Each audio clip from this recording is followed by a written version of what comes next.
Great, thank you. Okay, I call the meeting to order at 6:30 PM. This meeting is now being recorded.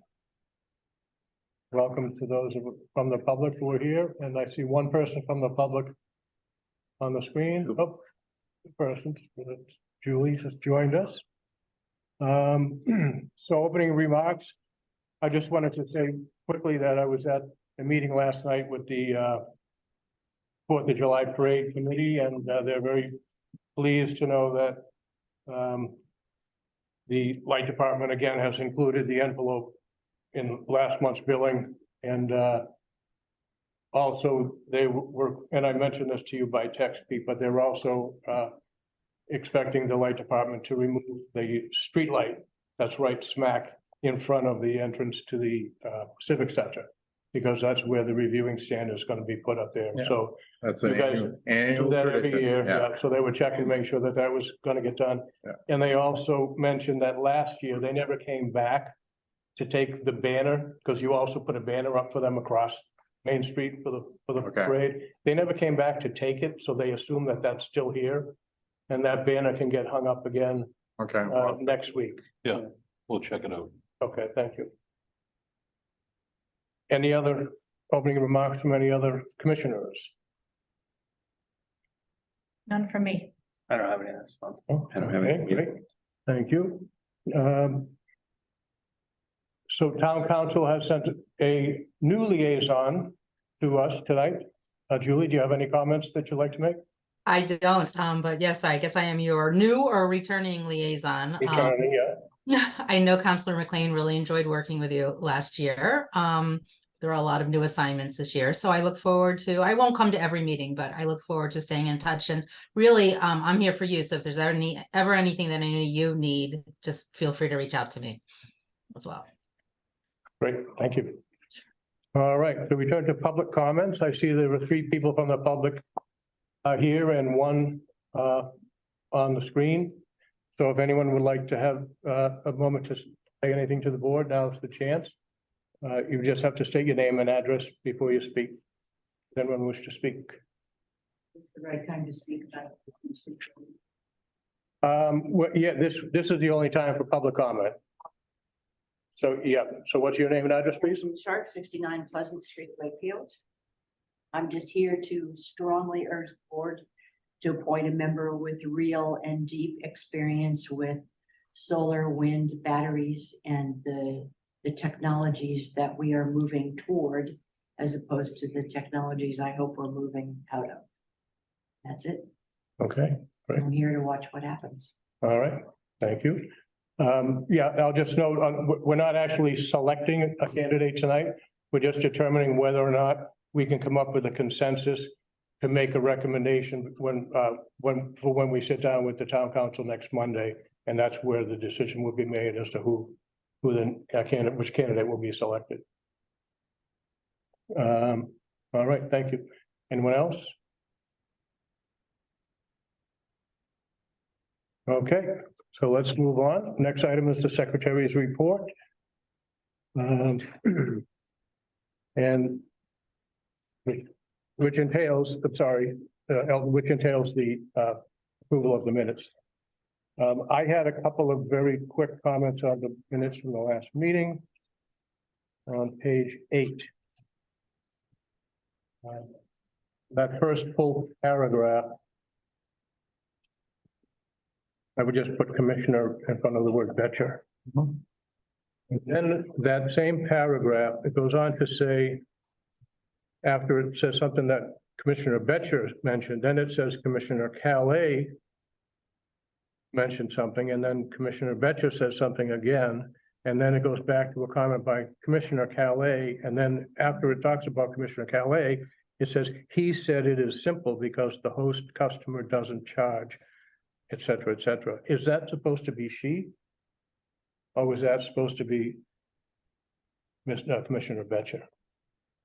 Give me a second.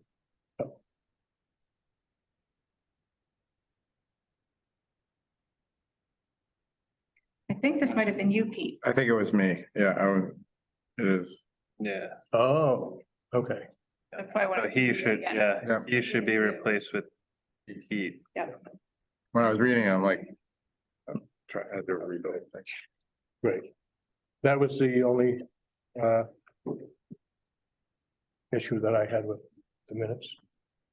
I just had a simple on page 4, simply duplicate that, just strike one of the that's. In the first, under commissioner remarks.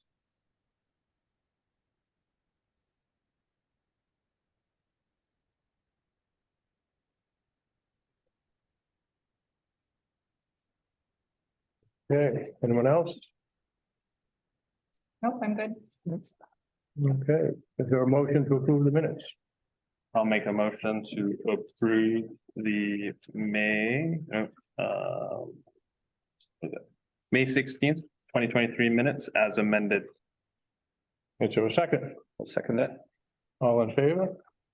Aye. Oh, do we have still have to do roll call? Do you know? If there's somebody voting outside, but all the commissioners are here, so you don't have Yeah, to do. I didn't, okay, right. So all in favor? Aye. Aye. All right, okay, unanimous. All right, full business. So. Let's start with the general manager's report. Project updates, I think as we talked about last month, we're out to bid for major equipment. For the energy park, we still are in close contact with both schools, and the implications of the conscom issue on the tech right now is a factor we're gonna have to factor in as we go forward. If that project gets delayed by a whole year, or if something happens in that regard, then we're gonna have to watch and make sure we don't become overcommitted to buying the equipment too soon. So it's possible we would have to. So Dave's negotiated with the generator manufacturer, and we need to just keep an eye on that, because it will be a date where we're committing some serious money. So we'll have to watch as that date approaches, which is basically by September 1st, we're gonna have to, Oh, really? yeah, so. And we don't have a meeting in August. No, but we'll be watching closely, where things are going, and if it looks like there's an issue, so. Does the same kind of scenario apply that would have been for the Wakefield High, still electrifying potentially? I think that. Or does it completely change the premise of the project? I don't think it does. I think it's still the right project for that section of town. I just think it's more about timing and commitment at this point, in terms of, how fast or slow we want to go with this, based on the fact that that other school is a little bit further out, and the tech might have to resolve some issues. So do we let it slide a little bit longer? And so those are the kind of two things, because we don't want to borrow money for something too soon when it's not needed for another year, potentially a year later, so. Can you just quickly outline the issue for the record? The Conservation Commission didn't approve the text plan, I guess, so that's in an appeal process right now, which might slow things down on their side. So if that's the case, we need to be mindful of schedules for both the schools at this point, and we don't want to be sitting on a lot of construction debt too soon, Okay. Yeah, all right, well, we'll definitely bring that up. I mean, what the next meeting is, like mid-July, July Yeah. 15th, 15th, somewhere in there. yeah, let's just see, the 19th, okay. Yeah, so we'll have a better feel for where we are at that point. We'll keep focused. Okay, If we have to call it quick, we could even do a Zoom meeting if we had to in August, if we have to do something, so. Because, people are, one of the concerns we had about August, people are on vacation and stuff, but we can call a Right. quick Zoom meeting and discuss if there is something we need to discuss. that's fine. And I could be around, because the chair has to be in first, so I can still be here if we have to call a meeting. Julie, That's not, yeah, I don't for think, all remote. If everyone is remote, then yeah, I think it's only if in person, that the chair has to be under the rules. Right, I'm not sure that's true. I can participate in the meeting if I'm remote, but I can't run the meeting. I think the chair has to be present in order to actually conduct the meeting. I think that was the old rule. I think it was only that was the pre-COVID rule. I think the current rule, which was extended, I don't know, Julie might know better. I know exactly where the confusion is, but I'm not sure. I think we're still operating under extended COVID rules under the Right. legislature for like another 6 months, and then the old rule will kick back. But double check, but I'm pretty sure that you can. I'll ask Mike to be sure, but I think we could do a completely remote meeting if we wanted to. Yeah. 'Cause Yeah. we've been doing them I'm on a DPU GSEP meeting and all of them have been completely remote. Oh, is that right? Yeah. And so. Yeah, I think they're still giving municipalities time to get their Zoom hybrids set up. Okay. Yeah, there's a few entities in town as well that are still full remote. All right, well, anyways, I don't do Zoom anyways, as you all know, so. I'll have to be present. But I mean, if we needed to get a meeting together, it wouldn't matter what people are, we can do it quickly, so. Okay, Dave, the solar project timeframe, because we're a good point to lead into that. Yeah, it's still the end of the year. We're on schedule right now. We're reviewing submittals, so they're submitting to us. Different components for our review and approval. And that's the process we're in right now, pre-construction basically. And then once everything's approved, then we'll start the construction phase, and the plan is still to have it complete by the end of this year or very early of next year. When I say early, I'm talking about first few weeks of it. That's as of right. We expect the panels to be going on the roof like fall before. Yes, the weather. Yep, and have it up and running by the end of the year is what the schedule shows. now is Amoresco handling all are they soliciting for the vendors and then they're bringing to you for approval, or how is it? No, the way it works is that they have all the vendors that they're going to, all their subcontractors. Yeah. So they have information for their subcontractors, like the brackets, how they attach to the roof, different components. So they submit that to us for our review and approval. Okay, And then we just review it and say, yeah, we agree. okay. Yeah, that's all. But Amoresco is coordinating all that. Okay. Excellent, okay. I don't think there's anything else major that's not already listed in here. Verizon has 2 more poles that they've committed to on North Ave to get out by the beginning of July, so that should allow that project to move forward. Dave and the team have been working on upgrading the lighting at Vets Field. We're at probably like 30% LEDs now on that. Yeah, I mean, we ordered some more because Dennis is cautious. He wants to make sure we have appropriate lighting before we take down some others. So the metal halide lights we have a plan to do that probably in the fall. Take those down, replace them with 1,000-watt LEDs. So we're working with Dennis to make sure we get the right lighting without having a section of the field not lit properly. So he's very happy with the way things are right now. We've added some lights. I'd say that we're probably 40%, 50% complete, roughly right around there. But the last series of lights will be really involved. And we're doing that because the town hasn't funded what kind of light system is it? The Musco? The Musto lights. Yeah, the typical stadium lighting now is by a company called Musco, or it's those steel poles that are tall and they use low profile lighting fixtures in many field applications. They probably want to do that ultimately here someday, but the LEDs will help quite a bit, because I think so. We've had a scattering of them the past couple of years, and we added a bunch more this spring, and we'll do some more in the fall. So we'll keep chipping away at that. Yeah.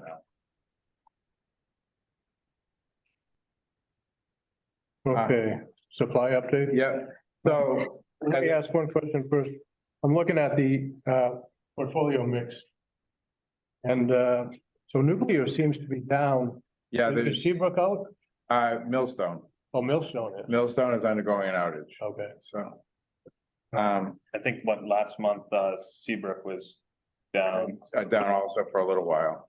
So, I think they both most plants try to do their operational maintenance work in the spring. This is the time, yeah. Yeah, so that's why it's been down. Okay, sorry, go ahead. No problem. From a supply perspective, we're obviously always working with MWEC on the hedging of the electric supply for the summer. The winter has become more critical, obviously, the past several years. On the gas side, I think I shared last month that we got some very positive news on the allocation of capacity from National Grid, which benefits us in terms of our supply security in next winter. So what Mark and Mark Roberts are working on the numbers, but we will be able to secure a much greater percentage of our supply this winter, which means that we'll be able to lock in some very beneficial numbers. So our numbers that we saw last winter won't be nearly as bad. We're going to be significantly better than last winter, so which is positive. So we'll have all those numbers probably in the September window when everything's locked up. But right now, Mark Roberts and Mark have been working together on calculating out the true benefit of the additional capacity allocation and taking advantage of the forward pricing for next winter. And again, that work that we kind of suffered through for the past year and a half of taking additional supply from one side, and because it was more costly, but there was a benefit in the long term, and that benefit we should be seeing next winter. Right. Yeah, we'll just have to see what commodity prices do next winter too. Yeah, I think right now the forward numbers are a lot better than they were the prior year. So I don't know if you guys are seeing that. They're not jumping up and down and screaming as bad as the year before. We haven't, because we only purchased twice a year. So. Yeah, but I think looking forward right now, the forward numbers are better than they were last year at this time. So I think there's maybe a little more, it's still uncertain with Ukraine, but there's a little more certainty because the entire European region survived a winter without the Soviet gas supply. So the ramifications of all those iterations and the fact that it changed the LNG supply forecast for next winter all plays into us having slightly better numbers. Okay. All right, next order of business, the community solar. Yeah, Joe's gonna share some slides. They're in the book also. So when last we talked about this a while ago, we had talked about a structure where we were gonna have a lease to own arrangement where we would be leasing for 7 years and then purchase it. Some of the issues and stumbles we had with trying to design the community solar program hedged around well, if you bought in, but then you move out of town, how do you handle credits and debits? And, does somebody not have to pay an entry fee and other people do? And it became burdensome to try to figure out how to prorate things. And so what we're proposing is a different structure. It's very consistent with the way Florida does it. And Florida has, tons of these. And so Joe will go through it and then it's a concept that we're proposing that we can also answer a lot of questions and tweak because it's not, as Dave said before, it's not going to be here until the end of the year. So we have time to evolve this, but this is a starting point. So what we did is we've struck, rather than a 7-year lease from Amoresco with a buyout at the end, we are going to do a 20-year lease for the life of the project, which makes sure that the operating costs are consistent throughout. So it gives us some more flexibility in terms of how we price the program as well, rather than trying to figure out how the dips and valleys of a lease payment and then a buyout. It's going to be consistent. So you can go ahead, Joe. Sure. So basically on the roof, there's going to be a 229 kilowatt solar system. It's going to be 2 arrays. One of them is going to be the community solar and then the other one won't. The 129 kilowatt hour array will be dedicated to the community solar. As Pete said, it's going to be structured as a 20-year fixed lease. And then also we're looking to create a carve out for low income customers. That was one of the items that was discussed a few times too. So we tried, the feedback we got from you guys when we last talked about it try to incorporate it into the revised updated proposal. So this is kind of the preliminary structure that we're looking at, and as Pete said, it's still malleable, and some of it will come down to how interested people are in participating. So the plan is to make the 129 kilowatts available to customers in 1 kilowatt segments. And the thing is, gauging customer interest will allow us to set additional rules, such as maximum kilowatt per customer, as well as potential limits. Maybe you're on it for 5 years or 10 years. If there's 150 people that are interested, maybe you have term limits. If there's only 30 or 50 people, maybe you allow people to get more than 1 kilowatt of the system.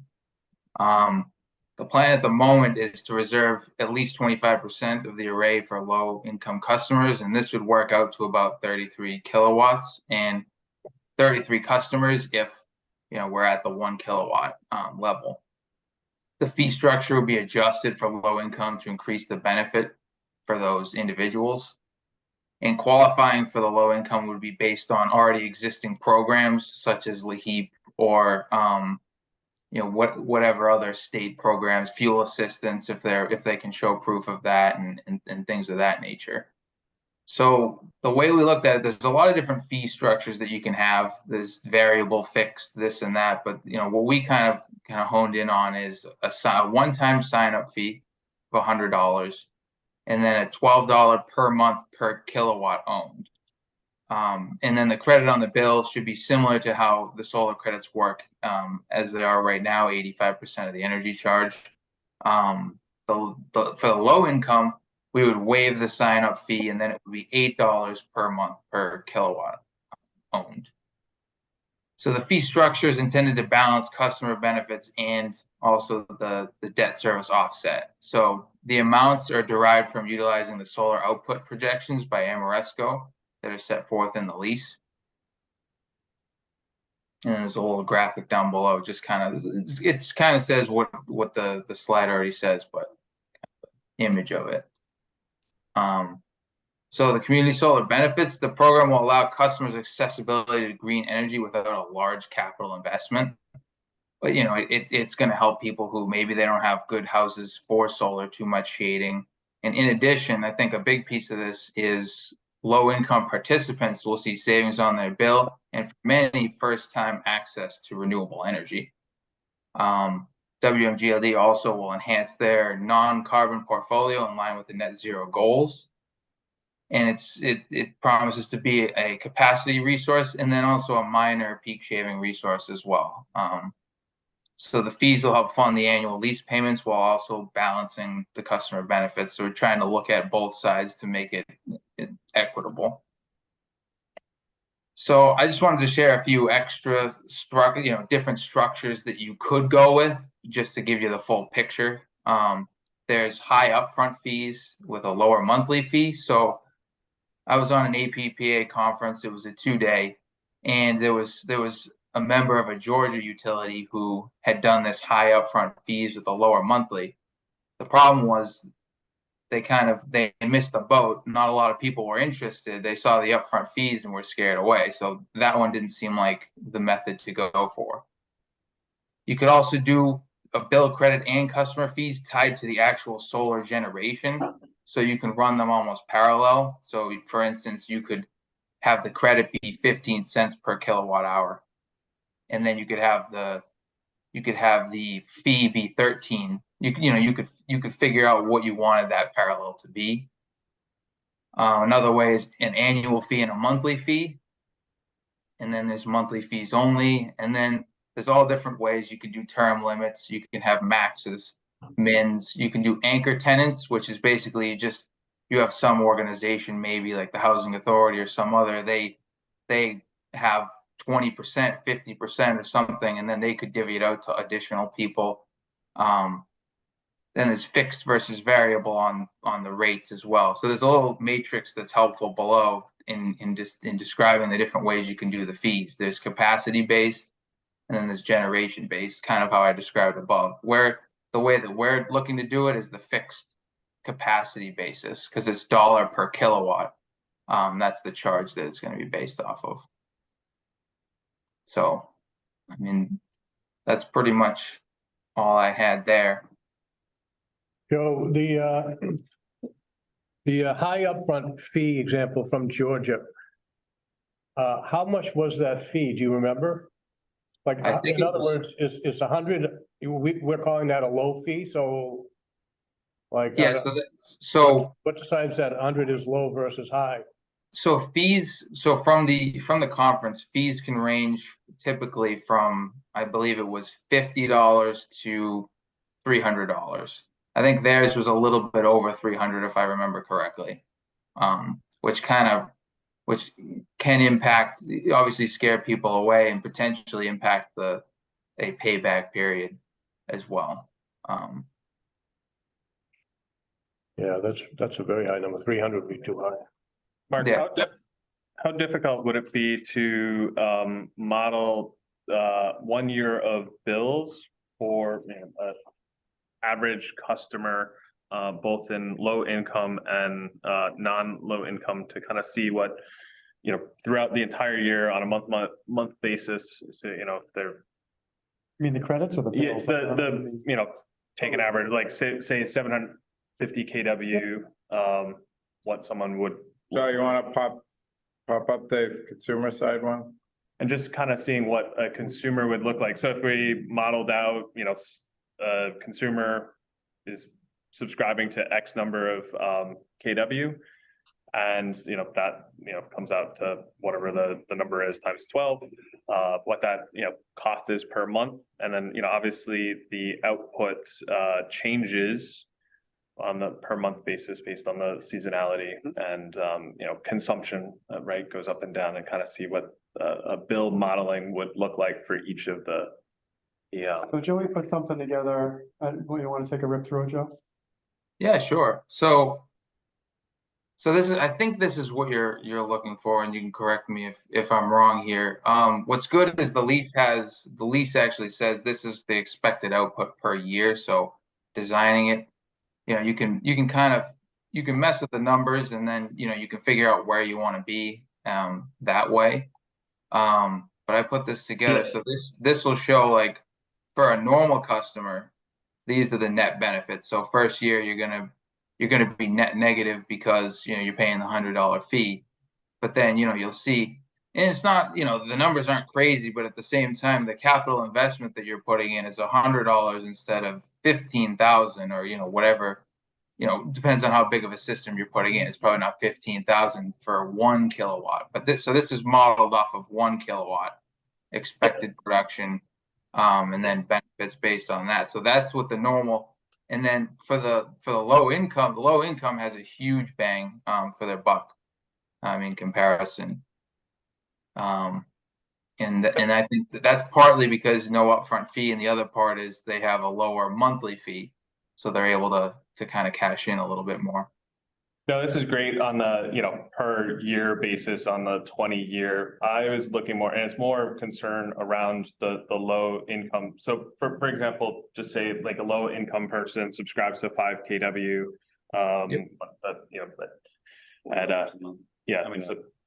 $40 a month. That $40 a month, is consistent, but as we know, during the winter time, potential snow, there could be a large, an entire month that could be zero output because the panels are covered in snow. Production varies. Yeah, so Yep. production varies. So I just wanted to kind of see what that kind of, on a month by month basis for a full year, what that modeling would look like. Just take a sample for low income and a normal, and then you can normalize it for, like, I don't know, 750. I think what the average is 750 kW per month. Yep, and I think, that's definitely something that I can do. And then I can probably go a step further too, to try to, see within those months. Like I've done an analysis on, like, solar production over the course of a year, each month, what percentage of the total solar production is in each month. So I think I should be able to give some meaningful data as far as, what percentage of this 1,065 is going to be in each month. And then, you can see with some you know, with some assumptions where they should be at each month. And obviously the goal would be that they're not, you know, you wouldn't want them to be Underwater. negative in any If we can month. help it, yeah, I mean, Yeah. again, if you're looking at several months in a row of no production, then obviously there's There's an issue, well, yeah, but it was just more. Yeah. Kind of seeing what a bill. For a whole year, right, like, so each bill, so be 24 bills and 12 and 12 on each. Yeah, To can kind of see. you make this larger, Joe? Oh, yeah, sorry. That's okay, Um, just a little bit so that we can see the numbers. Yep. Or the percentage is good too, you know. And I know what I see what my system does, and I have that on a per month basis, and I can pull up all those metrics. So I had a question about gauging customer interest. Do you Yep. plan to like solicit interest and then set the design based on that? It just sounded like you were going to like set it based on number of interested customers. Well, So I think we need to propose a design Right. and then gauge the level of interest based on a design that we all agree on.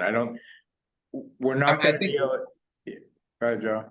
Yeah, sorry, I think where it comes in, whereas, you know, you create the framework, you know, it's not gonna change drastically. I think the things that could kind of do hinge on customer interest are, you know, are there gonna be term limits? If there's 200, 300 people interested, I mean, I don't know that it'll be that many.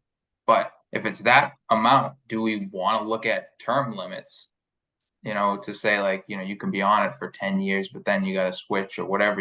And then the other thing is, if there's not a ton of people interested, do we wanna, you know, people get more than 1 kilowatt? You know, if there's 130 people interested, you know, it's probably 1 kilowatt. Are we just coming out with a limit of 1 kW To start. to start? Okay. That wasn't clear. Yeah, I think we need to start with that because we need to gauge interest. Scroll down to the net benefits, the total after 20 years. Okay, so basically a non-low income customer is like kind of breaking even Yep. and a low income's $1,000 savings at that scale. Mhm. Okay,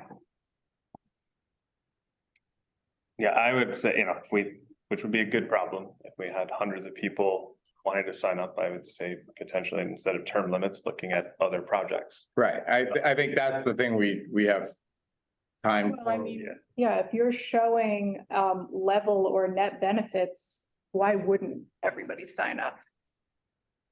Yeah, I And mean, you have it's, to That's the think about, question I have. and you have to think about, right?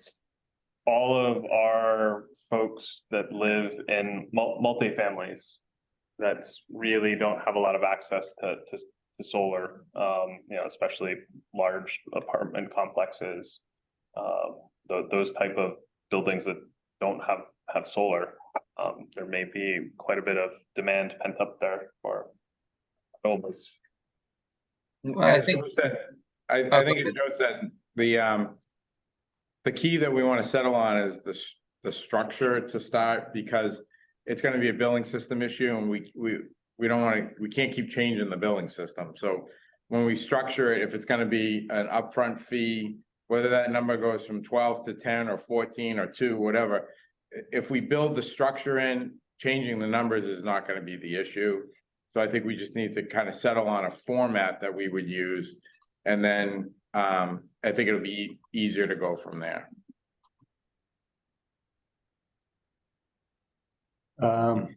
Well, I'm happy to see the spreadsheet because that was a question I had too, like what are the numbers, you know, is someone even gonna sign up for this?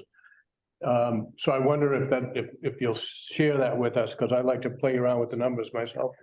absolutely. But I'm also wondering if we couldn't see a comparison of this proposal right now versus a couple of these other structures. Yeah, Just so we know what we're deciding between and or among. Well, which other ones would we be interested in?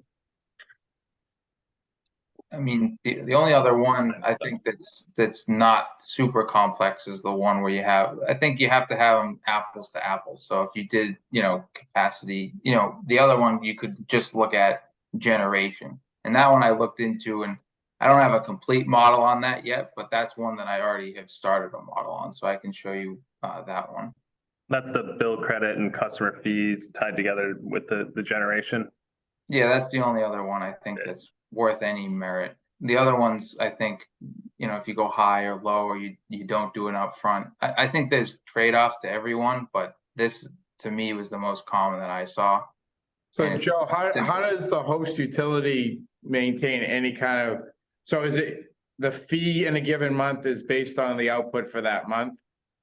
Yeah, so they run parallel. What would be like, you know, you would set it and you could do it variable, but I think fixed is usually easier because you don't have to change it every year. But it's like you could say you always want the bill credit to be 1 cent higher than the fee, or you know, Well, something to that effect. Well, you could do that, except there's no guarantee it'll be economical if you do that. 'Cause That's then, that's as Jen where said, it'll never go wrong. that's where it kind of, I think, Yeah. falls off. Is Yeah. in that is exactly that. So that means the rest of the ratepayers are all fully funding it, and we're just giving everybody a cent for free. Could you also, when you do the alternatives, include, you know, what type of overhead billing, the billing system, how complex it is for the staff to implement? I think that's also important as well. Well, the more variability, the more issues you're gonna have with the billing system. That's an issue. Another issue I have with the variable product is that it's a lot harder to code multiple variables than it is to say this is a fixed fee and this is. Yeah, and that's what kind of just, you know, helping us understand between that, you know, if this is highly complex, requires way more hours of office staff, changes to the billing system versus, you know, this one doesn't, or this one, you know, has part of that. So, you know, whatever modeling that you present to us, and, you know, please include the overhead that we would incur from a billing staffing issue. Yeah, and another consideration too is, you know, the simpler it is, the easier it is for customers to adopt it. And again, that's why we're recommending this one, because this is truly this, if you look at that table of 9, this is why we're recommending this, because this is by far the simplest. This is what the state of Florida has gone to, you know, and again, they have a lot more community solar down there than we do. And we looked at a bunch of different models, and as Joe said, he participated in, you know. When you say Florida, is that the Like FPL. the commission? No, Oh, Florida Power and Light, which is the biggest utility on it. This is the model that they use. Okay, so it wasn't determined by the commission that. No, it's by the utility, yeah. The IOUs would put it in place. Yeah. But again, FPL is the biggest utility down there, and this is their model. Okay. It makes sense to keep it simple just from a customer understanding, and Definitely, yeah. it might increase the number of customers that would want to sign up for it. Yeah, that's again why when we were just kicking around all the options, we felt that this definitely, it was the most adaptable to our billing system, and it was, you know, definitely the simplest for customers to understand, I think. Yeah, so I really like this change because I think before we were seeing that it wasn't economic for the customer, and now Well, yeah, and we see a net positive in every year, which especially for low income customers is really essential. the other thing is, The 20 years much better construct than the 7 years was. and the Spreading out. upfront fee, and then somebody's got one that's already paid for, and the whole structure of the 7 years in the buyout became burdensome, and so keeping it simpler to the 20-year lease arrangement and matching this program to the same 20 years is a lot simpler and cleaner. Yeah, the whole share concept and capital was complex for us. Mhm. You can only imagine. Yeah. If it's 9 years in, then this person gets it for 1 year's fee, and this person, you know, it was too painful. Yeah, and I really like the low income in here. I think there are 3 points that I have that I think I want to look into in more detail. One is what % for low income customers? I think that's an interesting question. You know, you raised the housing authority. What interesting thing about that building is that if they do solar on the roof, it flows to the town, because I think the town pays the energy. bills for that authority. And I think if you were gonna offer it to, I'm just throwing out hypotheticals, you would want to offer it to everyone in the building. So I'm trying to think of ways that you can identify a pocket of low income population to begin with, and it makes it fair for people, everyone in that population. So we might want to consider that when we think about how much to allocate to low income customers. The other point is this, I don't mind the subsidy from non-low income to low income, but I think we need to look at it and make sure it's reasonable for both. Like, are we, is it reasonable for low income? Is it also reasonable for non-low income? Does it create enough non-low income participation to carry the low income? I think is the question that I have, and I just want to look into that. And the only other thing that struck me is just the sign up fee is not per KW. And I think that is challenging when you think about lifting this to more than 1 KW segments, because the value is in right now, like you could get a lot more for static sign up, right? You could get 5 KW for still $100 sign up fee. Is that the proposal, Joe? Right now, we were considering that, but again, we don't know what kind of, I assume that was, we're limiting it to 1 right now. We were talking about if we added more on. We would still have time to discuss that, whether because we would only allow 1 KW to start. We don't have to necessarily address that issue, but we do need to talk about it, because if we get to the point where it's not enough signups and we're gonna let people take 2, 3, or 4, you can still do it for a one-time sign up fee of 100, but you can get 2, 3, or 4, or you could charge 100 for each kilowatt, and again, it depends. The only way I think we'd go to allowing people to take more than 1 to start would be if we weren't getting a good subscription. Yeah, but I think in that case, it puts a lot of pressure, I think, on people to want to take more, right? Because you can get the same, $100 I won't. you can get more for the same upfront fee, and that's the majority of the cost in the early years. So I think we need to think carefully about the sign up, because that's what people are going to see yeah. and focus on. We can also set limits on additional, if one person's gonna want more, I'm guessing many are gonna want more, so, well. And I think simply right now, rolling it out is if we were to allow for more, if we're modeling this off 1 KW with $100 per, I think it's the easy is $100 per KW. So if you sign up for 5, it's a $500 fee, or, it's $100, if you're in this for 2 years and you're like, I want 2 more, then at that time you subscribe to the 2, it's a $200 fee. So it's just simply $100 per KW. It keeps the economic static, more static rather than more variable, which I think is more fair and equitable in a lot of ways. Okay. So for people that can afford more, they should put more into it. Yep. Can we run, when we do this spreadsheet, or if the spreadsheet is editable and get it, just shifting $1 one way or the other? Yeah, and we've done that. Yeah, so it's pretty simple. We're good. Yeah, you should be able to edit the top and then it should flow through. Okay. And there's only one other thing I wanted to raise. I think we are getting to the point in time when we need to really think about our net metering structure.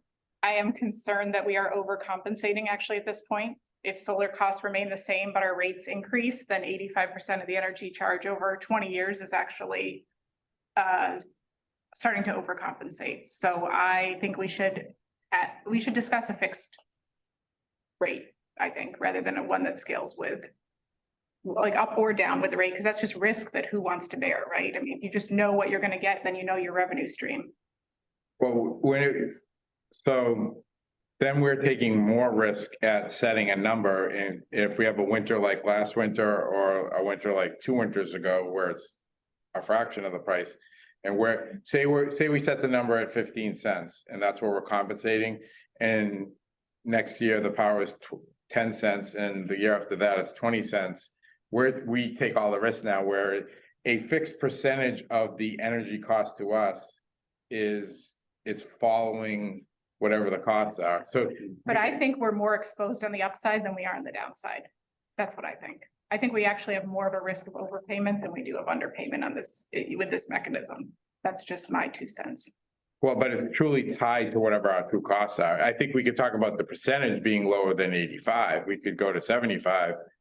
That would do it too. That, I think that's, No matter what, I think we have to adjust for where rates are now and where solar costs are, and Yeah. the two are not the same as they were when we set this up. yeah, so That's what. I think my personal opinion is it's gonna present less risk to us than trying to calculate a fixed number today that's gonna last 5, 10, or 15 years, because there's so many variables in those power costs.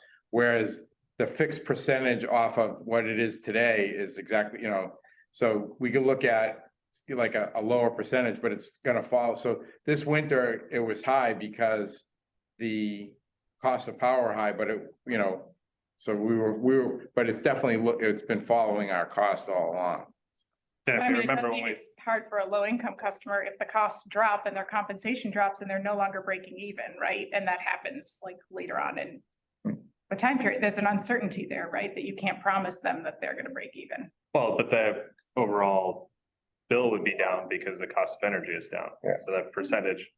But if you remember when we set the 85%, prior to the solar program, we were compensating, everyone that was in the program is getting 100% of the EE. And then anyone that's in the that has signed up, I forget what the date was, is getting 85%. But when we discussed that is at some point, when the next, iteration comes around that maybe it's 75, maybe it's 70. Another thing is, right, we're still giving the $1.20, so that may be the bigger place where we. Yeah. I think we need to look at that We because, should look at the whole thing, because when Right. we set this up, we should also set up the other, if we're gonna launch this in January 2024, we should adjust the other program. Right. To be commensurate with Right. it. Yeah, I think a lot of people are looking at that $1.20 as being very high now. Yeah, So. I think it is. And so I think we definitely can look at lowering that.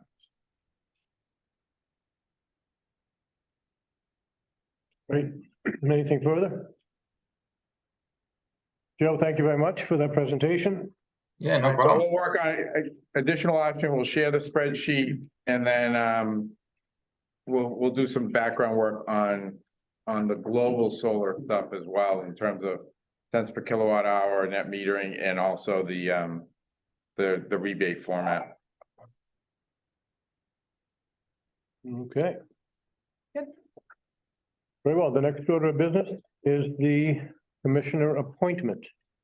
So this is where we decide whether or not we can come up with a consensus when we sit down with the town council. And I know some of you have never been through this process. You went through it once, right? I went through it twice. If we can come up with a consensus, what they're gonna do, the first thing they'll ask us is whether or not we have a recommendation. And if all four of us have chosen the same person, there's a very good likelihood that they will, that we'll get at least 3 votes out of them added to our 4, and we'll get the candidate that we're hoping for. And if we're divided like we were the last time, then the town council will get to decide and we don't have much say. So given that, I guess we should just begin kind of, my suggestion is that we just kind of throw around the names that which names rose to the top for each of us and just kind of see where we stand in terms of like. Is it okay with you guys? We're not really, the staff really isn't and shouldn't be directly involved in this, so. Yeah, you can leave it. All right. Yeah, no problem. So Tom's been asked to. Yeah, I'll just, I didn't, Recording. I don't even know if because we're still public. I don't know that we need. No, when it's over, you'll. Oh, yes, I'll stop the recording. Yep. All right, and then, We lock the front door, like, on the. Well, oh, you guys are leaving. Yeah, Leaving, Yeah, leave Oh, it. you're seeing us, you're in charge of everything, agenda, so up everything. All right. Wow. unless you need us for any other business. Not that I can see, no. No. No? Okay. The past 2 times we've gone through the process, I've purposely excused myself so that we don't want to be involved. Yeah, no, that makes sense. We're hiring one of your bosses, so. Exactly, so. Okay, Thanks, everybody. I'll step out as well, I guess. Do we need Sylvia or no? No, because she'll be able to record the. Okay, from the recording, yep. Yeah, Okay. she can listen to the Okay. recording to Okay. transcribe it. Thank you, Sylvia. We'll see you later. Okay, bye. Sylvia, say. Yeah. I think you stay on and still take some minutes. Do I stay on? He said to stay. He's Okay. coming. Well, hold on, I'll just double check, but I just asked him. If he was signing off. Yeah, Bear with He us. wants you to stay. We don't do this setup. it makes sense. Otherwise, she's got to do it up through the video later. So, Through the Yeah, recording. so you can document, I think we're not gonna document the discussion, I think we're just gonna say the candidates were discussed. You know, I don't think we Okay. need line by line, and then the tape will still be there, so. Sounds good. All right, that's fine with me. Okay. Okay, bye. That's it. Um, Jack's the chair. yeah. All right, what do we think?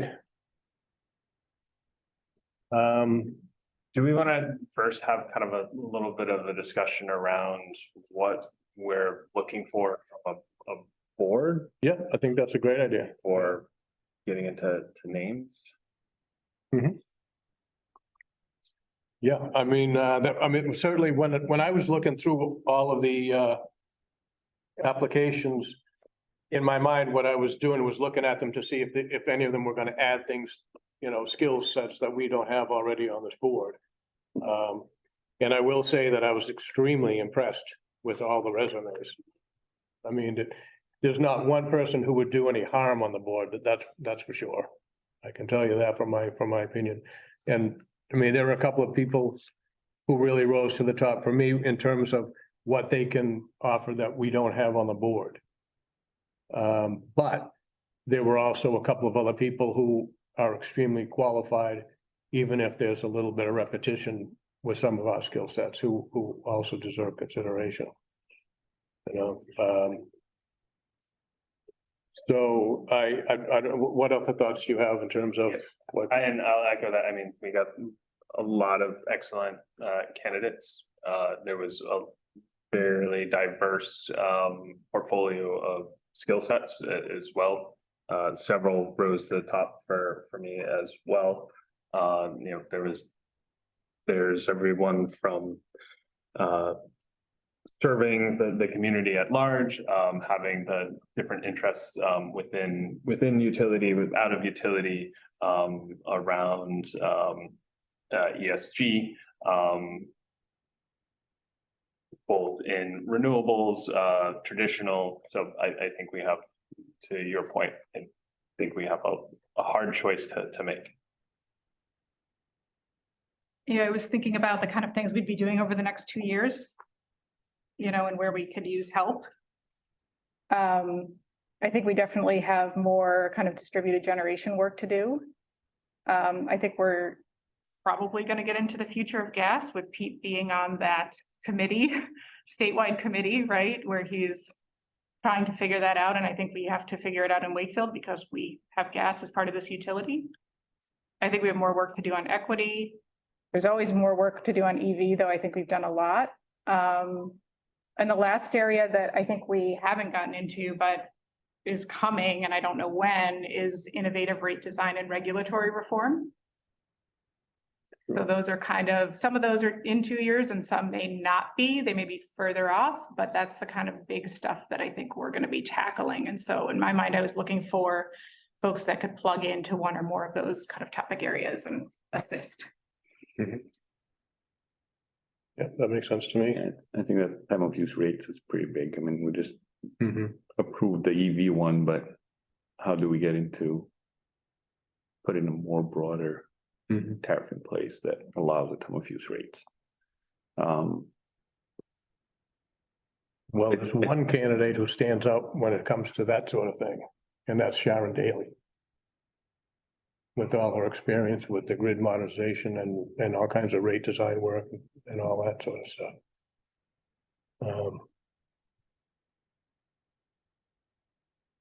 Yeah, so I mean, definitely 4, I think, rose to the top for me. I don't know what you guys have for your top list, but do we want to just go through and say who they are and see if there's any? Yeah, we could. Yeah. All right, I'll throw out a couple of thoughts here. First of all, there were the 2 engineers, Brian and Sam. They would both do a perfectly fine job being on this board with all their experience with municipal utility companies. And they've both been in the business for their entire careers, which I thought was something to consider. But leaving them aside for now, there were three that really stood out with just from the breadth of their experience. And the first one was Alex Connell, with all the experience that he has in markets and in the trading and the hedging and all that sort of thing. And he has a similar kind of background to Raphael, who we took on some years ago. And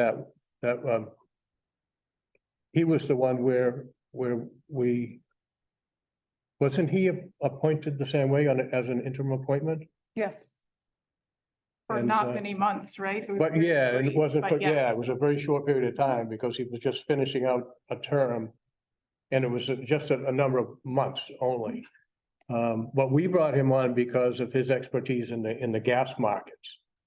And we thought that was going to be very helpful for us when we're talking to Sprague to plan our gas supply. And we didn't, and that was a skill set that was missing on this board. But Alex has all that experience on the electric side, but he's also done some work. I think it said in there that he's worked on both gas and electric. So that would help us when we're talking with MWEC and when we're talking with Sprague. Another one that stood out was Paul Wendelbass, because he's got a very, very lengthy, strong career in international power project development. So I like that one. And then again, Sharon Daly, with all of her work in infrastructure investment, clean energy, grid modernization, incentive rate making. So all five of those were my top choices. I had 4. So Sharon was one of them. Brian and Sam and Alexander was on the list too.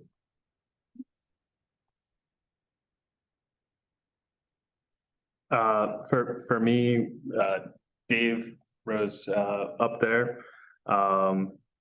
Sam, Alex, and Sharon for all of those things. I do, Sharon's work in rate setting. What really spoke to me for Sharon also was the ESG work that she had previously done. I think that especially in that space where we're talking about low income, we have EJ communities as well in that rate setting. For Dave, I think it's great to have folks from inside the industry that understand that, but I also think partial to myself, who is an outsider looking in, and having that additional seat at the table from someone who's not necessarily been in the municipality or investor-owned utility, but has the kind of experience in energy renewables, where a lot of that stuff is heading, and just his cover letter spoke to me around the work that he would do for the community. And I do think Alex's experience, right, like all of the commodity trading and stuff, but it's working with MWEC and Sprague would be very valuable as well, and Sam. So those are my top 4 that rose up for me. My top 4 are Sharon. I think that she could really help with the rate design and regulatory reform. I really like Alex from a market perspective. I feel like we're always wondering if we're forecasting, like what our forecasting is, and are we doing a good job, and are we coordinating gas and electric very well for the next 20 to 30 years? And I think that long-term markets perspective can really help where we are missing, I think, some skills there. I really like Sam just in terms of knowing what's going on in the muni world, and Belmont is a leader. It's no slouch of a muni either. Belmont's a leader. They're doing a lot of interesting and innovative stuff that I think is good perspective, and have probably learned a lot more than we have in certain areas and have a lot to contribute. And then I really like Dave. I think he's got, the qualities of DG and equity, in all the right areas that could be really useful for setting policy and designing good programs.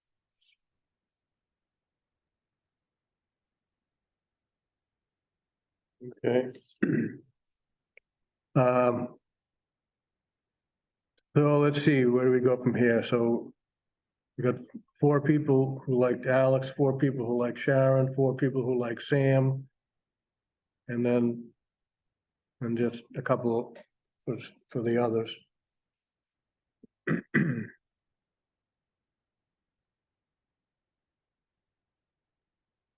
So I think we should try to decide if we can all come to a consensus on one of those 3, Alex, Sam, or Sharon. And we don't have to come up with a consensus.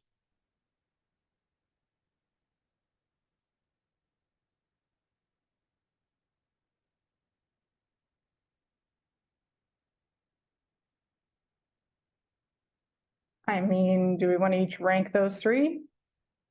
And see what happens? Yeah, let's try that. Or just pick the number 1 in those 3, or I don't know. It's so hard because we could use any of these people. I know. I mean, any of them. No. You know, even any of the others that aren't in the top 3. And they're all here in Wakefield and they all want to help.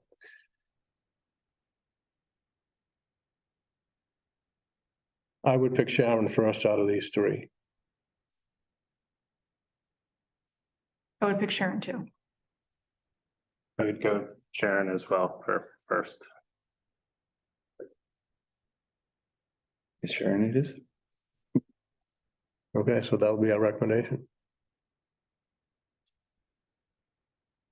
Okay, Sounds like it. great, okay. Is this That's it. or do we need an actual vote or is that? You know, I meant to ask Pete to look it up and see if we voted the last times. There's no harm in taking a vote and just saying, you know, that we all settle it. This is the one that, you know, she may not be the very first choice that each one of us would have had individually, but if she's the one that we pick as a consensus, then there's no harm in taking a vote on it.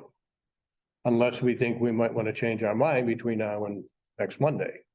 But, you know, I can't see any point to doing that. I don't want to change my mind.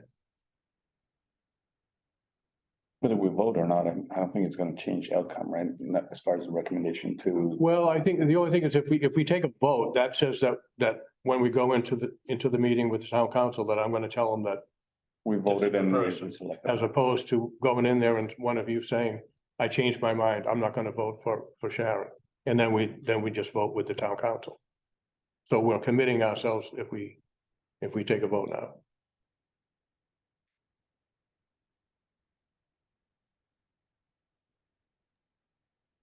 How do you feel about that?